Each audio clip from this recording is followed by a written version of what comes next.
Video کو like کر کے آگے شیئر ضرور کر دینا۔ ہوا کہ انگریزوں نے چن چن کر ان علماء کو، جن علماء نے تحریک آزادی میں یا انگریزوں کے قدموں کو توڑنے میں حصہ لیا تھا، ان لوگوں کو چن چن کر شہید کیا، جیل بھیجا، پھانسیاں دی۔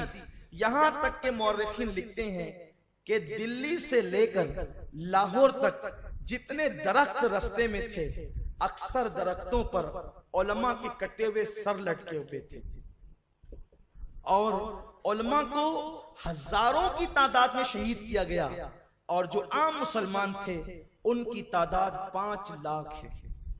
ہندوستان میں 5 لاکھ مسلمانوں کو جنگ آزادی کی تحریک یا انقلاب اس کو کہتے ہیں، انگریز غدر کہتے ہیں، انقلاب کی پاداش میں، اس کے جرم میں 5 لاکھ مسلمان شہید ہوئے۔ لیکن کس شان سے شہید ہوئے اس پہ بھی توجہ چاہتا ہوں۔ انگریز ان انقلابیوں کو جن کو پکڑا گیا تھا، ان کو پکڑنے کے بعد، چونکہ وہ سب مسلمان تھے، ان کو پکڑنے کے بعد 10 بائی 10 کا ایک کمرہ بنا ہوا ہے، اس میں سور ذبح کیا جاتا ہے۔ سور ذبح کرنے کے بعد سور کے خون سے، اس کی پیشاب اور اس کی لید سے پورے کمرے کو پوت دیا جاتا ہے۔ پوتنا سمجھتے ہیں؟ پہلے جب ہمارے یہاں مالیگاؤں میں اکثر مٹی کے مکانات تھے تو ان مکانات کو جو پیلی مٹی ہوا کرتی تھی، عورتیں اس سے زمین پوتا کرتی تھی، تو سور کے خون سے، اس کے پیشاب سے اور اس کی لید سے 10 بائی 10 کے کمرے کو لیپ دیا جاتا، پوت دیا جاتا، اور جن لوگوں نے انقلاب کی تحریک میں علماء کا ساتھ دیا تھا ان مسلمانوں سے کہا جاتا اس کو زبان کے ذریعے سے چاٹا۔ وہ مسلمان تھے، ایک تو خون ناپاک، دوسرے وہ سور کا خون ہے، عام جانور کا نہیں، ناپاکی پر ناپاکی، نجس پر نجس۔ وہ لوگ انکار کرتے، پھر ان کو دردناک انداز سے شہید کر دیا جاتا۔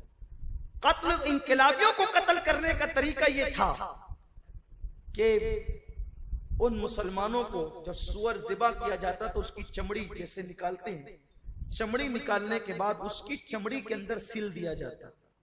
اس درد یعنی روحانی طور پر بھی اذیت دی جاتی، ایمان کو بھی مجروح کرنے کی کوشش کی جاتی۔ لیکن سلام ہو ان 5 لاکھ مجاہدین پر کہ جو لوگ سور کی چمڑیوں میں تو سل گئے، جو لوگ دار پر تو لٹک گئے، پھانسی کے پھندوں پہ تو لٹک گئے، جن کی بیویوں کو چھین لیا گیا، جن کے بچوں کو قتل کر دیا گیا۔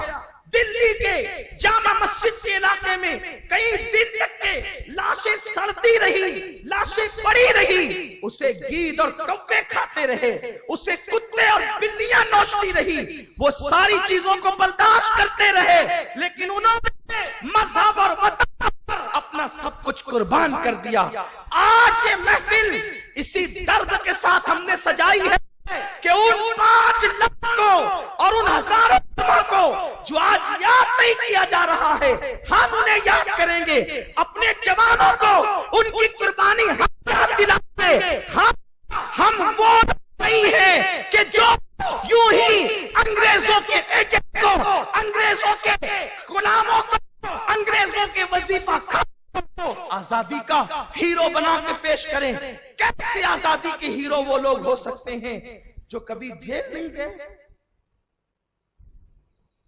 جنہیں کبھی ڈنڈے نہیں پڑے، جن کے ہاتھوں میں کبھی ہتھکڑیاں نہیں آئی، مسندوں پہ بیٹھ کر پیری مریدی کے ڈھونگ رچاتے رہے، آج وہ آزادی کے ہیرو ہیں۔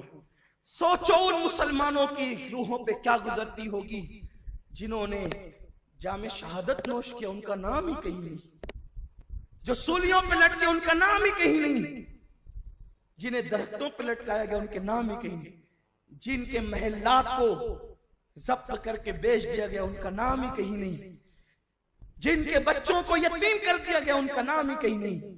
بس یہی سازش ہے، اصل چہرہ چھپ جائے اور جو کچھ نہیں تھے وہ سامنے آئے۔ ہم یہ بات کہنے میں حق بجانب ہے کہ آج جن لوگوں کو آزادی کا ہیرو بنایا جا رہا ہے وہ کیوں گڑتے ہیں واقعات، کہ انگریزوں نے پکڑ لیا اور یہ کر لیا وہ کر لیا. آپ کے مسلک کے کس بزرگ کو انڈمان بھیجا گیا بتائیں؟ اگر انڈمان بھیجا گیا تو سنی مسلک کے عالم کو بھیجا گیا. بلکہ انگریز کو عالموں سے اتنی دشمنی تھی کہ ہزاروں علماء کو جو ہے وہ پھانسی دی گئی اور بعد میں کسی کو شمس العلماء کا خطاب ملا. میں آخر میں بس اس پر چند بات کروں گا بھی، لیکن یہ بتانا چاہتا ہوں بس گفتگو کو سمیٹتے ہوئے کہ ہمارے جن علماء نے قیادت کی ہے ان علماء کے نام پڑھ دوں. اکثر ان کے نام پڑھے نہیں جاتے اور ان کو خراج پیش کروں. ایک بات یہ ہے آخر ایسا کیوں ہوا؟ پہلے نام پڑھنے سے پہلے یہ بات کہنا چاہتا ہوں. ممکن ہے کسی کے ذہن میں سوال آئے گا جب یہ لوگ آزادی کے اتنے بڑے ہیرو ہیں تو ان کا نام ریکارڈ میں کیوں نہیں ہے؟ ان کا نام کتابوں میں درج کیوں نہیں ہے؟ بہت خاص بات ہے. کوئی سوال کر سکتا ہے. تو آپ کو بتاؤں کہ جب یہ لوگ شہید ہوئے، یہ لوگ جیل گئے، تو 1857 سے لے کر 1947 تک 1857 سے لے کر 1947 تک کم و بیش 90 سال کا عرصہ ہے، یعنی ایک صدی. بہت توجہ سے سنیں، یہ بہت خاص بات آپ کو اپنے دماغ میں بٹھانی ہے، کیونکہ ان علماء سے ہماری عقیدتوں کے تعلق ہے اور ہمارے ملک سے بھی ہمارا ایک رشتہ ہے، جذبات کا، محبتوں کا رشتہ ہے. اس لیے ہم لوگ جو ہیں وہ سارے شکوک و شبہات کا بھی ازالہ کرنا چاہتے ہیں. کوئی آپ سے پوچھ سکتا ہے کہ جب فضل حق خیر آبادی، صدر الدین آسودہ، کفایت علی کافی، یہ جو لوگ تھے انہوں نے انگریزوں کے خلاف علم جہاد بلند کیا، تو کتابوں میں ان کے نام کیوں نہیں ہیں؟ تاریخی ریکارڈ کیوں نہیں ہیں؟ پہلی بات تو یہ تاریخی ریکارڈ ہے، پرانی کتابوں میں نام بھی ہے، لیکن ان کی زندگیوں کو اس لیے مرتب نہیں کیا گیا، ان کے کارنامے اس لیے اس وقت جمع نہیں کیے گئے کیونکہ ایک صدی تک اس کے بعد انگریزوں کی حکومت رہی. تو جو انگریزوں کے خلاف کھڑے ہوئے تھے، جو ان کی حمایت میں قلم اٹھاتا اس کو بھی ضبط کر لیا جاتا. اس لیے اجازت نہیں تھی. حکومت کا اتنا دباؤ اور پریشر تھا. اور آپ جانتے ہیں کہ ایک صدی کے اندر لوگ تو چند ایام کے واقعات بھول جاتے ہیں، تو جنہوں نے اپنی نظروں سے وہ مناظر دیکھے تھے، جو شریک سفر تھے، جو بچ گئے تھے، محفوظ ہو گئے تھے، وہ بس سینہ بسینہ باتیں کر سکتے تھے، وہ تاریخی ریکارڈ قائم نہیں کر سکتے. حکومت کے پاس تو ریکارڈ ہے. اب جب چھان بین ہو رہی ہے تو مزید انکشافات ہو رہے ہیں کہ بھارت کا دوست کون ہے اور دشمن کون ہے. آپ ٹائمز آف انڈیا میں فتویٰ شائع کروا سکتے ہیں لیکن حکومت کا ریکارڈ نہیں بدل سکتے. اور ٹائمز آف انڈیا میں فتویٰ شائع کروا کر کہ جھنڈے کو سلامی دینا جائز ہے، آپ اپنے اوپر سے بدنامی کا داغ نہیں دھو سکتے. یہ تو ہم ہیں اہل سنت اولیاء کے ماننے والے، جنہوں نے اپنے مسلک کی بھی مکمل طور پہ وفاداری کی اور ملک کی بھی وفاداری کی. تو چونکہ ایک صدی تک اس کے بعد انگریزوں کی حکومت رہی، اس لیے ان کی حمایت میں، ان بزرگوں کی حمایت میں باضابطہ طور پہ قلم نہیں اٹھایا جا سکتا. اور ہمارے اسلاف کے دلوں میں انگریزوں سے نفرت اتنی تھی کہ اللہ فضل خیر آبادی کے صاحبزادے شیخ عبداللہ خیر آبادی رحمت اللہ تعالی علیہ، انہوں نے مرتے ہوئے وصیت کی تھی کہ جب انگریز ہندوستان سے چلے جائیں تو میری قبر پر آ کر اطلاع دے دینا کہ انگریز ہندوستان سے چلے گئے. کم و بیش نصف صدی کے بعد جب انگریز ہندوستان سے گئے ہیں تو ان کے مزار پہ جا کر میلاد پڑھی گئی ہے اور ان کو اطلاع دی گئی ہے کہ آپ کو مبارک ہو، انگریز ہندوستان سے جا چکے ہیں.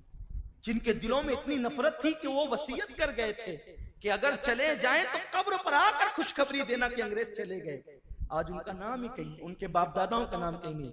ہمارے جن بزرگوں میں نے جو ہے وہ 1857 میں علم جہاد بلند کیا تھا، ان کے نام، چند کے نام یہ ہے. سب کے نام پڑھیں گے تو اسی میں وہ وقت ہی ناکافی ہوگا، رات ناکافی ہوگی. حضرت مفتی صدر الدین آزوردہ، یہ مفتی صدر الدین آزوردہ جو ہے ان کو بھی انڈمان علامہ کے ساتھ بھیجا گیا، لیکن بعد میں ان کی سزا جب مکمل ہوئی یہ واپس آئے. جب واپس آئے تو علامہ کی کتاب السورۃ الہندیہ جو علامہ نے کپڑوں پر کوئلے سے لکھی تھی اور کچھ اوراق پر لکھی تھی، ان کے ہاتھوں روانہ فرمائی، جو آج بھی ملک ہندوستان میں موجود ہے اور اس کو کئی ایڈیشن میں وہ شائع ہو چکی ہے۔ علامہ فضل خیر آبادی چشتی رحمت اللہ تعالی علیہ۔ فضل خیر آبادی رحمت اللہ علیہ کا نام تو آپ سنتے ہی ہیں، ان کے کارنامے بھی آپ کو پتا ہے، لیکن آج بھی انڈمان کی سرزمین پر جو ہے وہ اس سرزمین پر اس جزیرے پر آپ کا مزار مقدس موجود ہے۔ اس کے بعد حضرت مولانا فیض احمد بدایونی۔ فیض احمد بدایونی وہ شخص ہے جنہوں نے جو ہے اس انقلاب میں حصہ لیا تو ان کو غائب بھی کر دیا گیا۔ مورخین بعض لکھتے ہیں کہ آج تک کہ ان کا پتہ نہیں ہے۔ مجھے حیرت ہے، کوئی پھانسی پر چڑھا ہے، کوئی جیل گیا ہے، کسی کو غائب کر دیا گیا ہے، یہ ہمارے بزرگ ہیں، سزائیں اس طرح ہوتی ہے۔ اس کے بعد سید احمد اللہ مدراسی، مولانا یہ سید احمد اللہ مدراسی، ان کا بھی بہت بڑا رول رہا ہے۔ آگرہ کا مورچہ انہوں نے سنبھالا تھا اور اس پورے علاقے کے اندر جو ہے آپ کا کافی اثر و رسوخ تھا، اور اللہ تبارک و تعالیٰ نے آپ کو وہ ذات بنایا تھا کہ لوگ جو ہے وہ آپ سے قربت کے لیے بڑے بیتاب ہوتے تھے، یعنی تسخیر خلائق اللہ نے ان کو عطا فرمائی تھی، اتنے آپ کے ماننے والے تھے، اور آپ نے اپنے ماننے والوں کو ملک اور ملت کے لیے استعمال فرمایا۔ اسی طرح حضرت کفایت علی کافی مراد آبادی، یہ ذات ہمارے امام اہل سنت اعلیٰ حضرت کے نزدیک بڑی چہیتی ذات ہے۔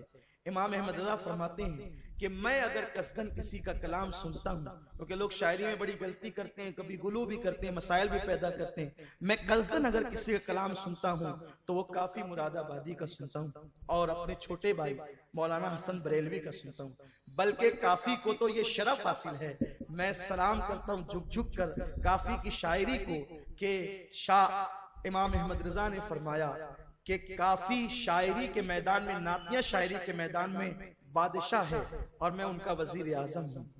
آپ غور فرمائیں، وقت کا امام عشق و محبت جس کو یوں خراج پیش کرتا ہو، اس کی شاعری کیسی ہوگی؟ اور ان کی شاعری اس قدر فلبدی ہوا کرتی تھی، بلکہ وہ تو سارے نعت گو شعرا بھی تھے، کیونکہ جب عشق ہوتا ہے تو شاعری بھی آتی ہے۔ حضرت کافی مراد آبادی کے متعلق کی بات آپ نے سن رکھی ہوگی اور آپ کو پتا بھی ہوگا کہ جب آپ کو پھانسی دی گئی 1858 میں تو آپ سے پوچھا گیا تھا کیا آخری خواہش ہے، تو آپ نے کہا تھا کہ میں اپنے حضور کی نعت لکھنا چاہتا ہوں، اور انہوں نے یہ نعت لکھی تھی، کوئی گل باقی رہے گا نہ چمن رہ جائے گا، بس رسول اللہ کا دین حسن رہ جائے گا، ہم سفیر و باغ میں ہیں کوئی دم کا چہچہا، بلبلے اڑ جائے گی سونا چمن رہ جائے گا، اطلس و خمخاب کی پوشاک پہ نازا نہ ہو، اس تنے بے جان پر خاکی کفن رہ جائے گا، جو پڑے گا صاحب لولاک کے اوپر درود، نار سے محفوظ اس کا تن بدن رہ جائے گا، اور سب فنا ہو جائیں گے کافی وہ، لیکن حشر تک نعت حضرت کا زبانوں پر سخن رہ جائے گا۔ علامہ فضل خیر آبادی بھی عربی کے شاعر تھے، اور علامہ کی شاعری کے بارے میں بتا دوں، جناب غالب جیسے لوگ علامہ کی بارگاہ میں خوشا چینیاں کرتے تھے۔ جو غالب کا موجودہ دیوان ہے وہ علامہ فضل خیر آبادی کے مشوروں کا نتیجہ ہے۔ علامہ فضل خیر آبادی گو کہ اردو میں شاعری نہیں کرتے تھے، لیکن عربی میں وہ ملکہ حاصل تھا۔ ایک مرتبہ کوئی چاہنے والا حج کو جا رہا تھا تو آپ اپنے گھر سے پیدل نکلے اور چلتے چلتے کہا کہ میں تو نہیں جا سکتا، میرا کلام لیتے جا، اور رستے میں چلتے چلتے جو اشعار لکھائے تھے اس کے بارے میں مشہور ہے کہ وہ 50 سے زیادہ اشعار تھے، یعنی دو نعتیں فی البدی، بس چلتے چلتے یہ لکھ لو یہ لکھ لو یہ لکھ لو فی البدی۔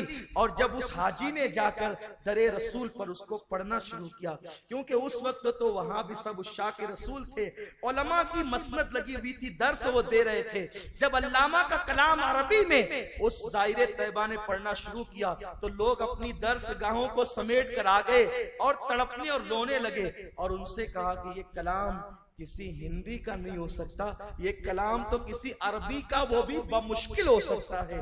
جب بتایا گیا کہ وہ بمشکل نہیں، اس ہندی نے چلتے چلتے لکھائے ہیں، تو لوگوں نے کہا کہ پھر یہ شاعری کا کمال نہیں، یہ عشق مصطفیٰ کا کمال ہے۔ یہ وہ لوگ ہیں جنہوں نے ملک کے لیے ملت کے لیے جانیں دی ہیں۔